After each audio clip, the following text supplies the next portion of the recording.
आज आम्हाला जायचं होतं ना, आमची एकदम स्पेशल वस्तू घ्यायला. ती वस्तू कोणती आणि काय ते तुम्हाला पुढे कळेलच नक्की. गुड मॉर्निंग मंडळी, कसं काय मजेत ना? तर अंगावर कपडे आणि डोळ्यांवर गॉगल घालून झालो आम्ही रेडी ती वस्तू आणायला जाण्यासाठी. आणि सगळ्यात पहिले ना खाली जाऊन गाडी साफ करायची, म्हणजे तोंड खराब राहिलं तर चालेल, गाडी चमकली पाहिजे. आणि यानंतर ना आम्हाला जायचं ATMवर.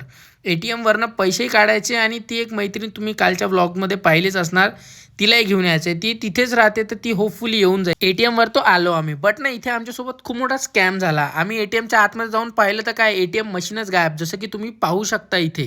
आणि ही मैत्रिणी तो वाट बघत होती, म्हणजे झाडाशी बडबड करत होती पागलासारखी, आहेच म्हणा थोडी. आम्हाला जायचंय ना नानापेठेत. नानापेठेत जायचं कारण असं ना की तिथून घ्यायचंय आम्हाला आमच्यासाठी एक हेल्मेट. माझ्यासोबत एवढे दलितर लोक राहतात ना की ज्याची काही हद्दच नाही यार. मॅपवर पाहून रस्ता भटकोला आहे की काय सांगू आता तुम्हाला. फायनली विचारत विचारत ना आम्ही नानापेठेत या शॉपवर तर पोहोचलो. शॉपच्या आत आल्यानंतर इतकी जबरदस्त वाईब येत होती ना यार, इथले हेल्मेट एकदम जबरदस्त वाटत होते मला. नशीब मला जो हेल्मेट पाहिजे होता ना तो यांच्याजवळ अवेलेबल होता. आणि आता तुम्ही सांगा, हिला मी पागल ह्याच कारणाने म्हणतो ना, हिचे असे पागल चाळे पाहून.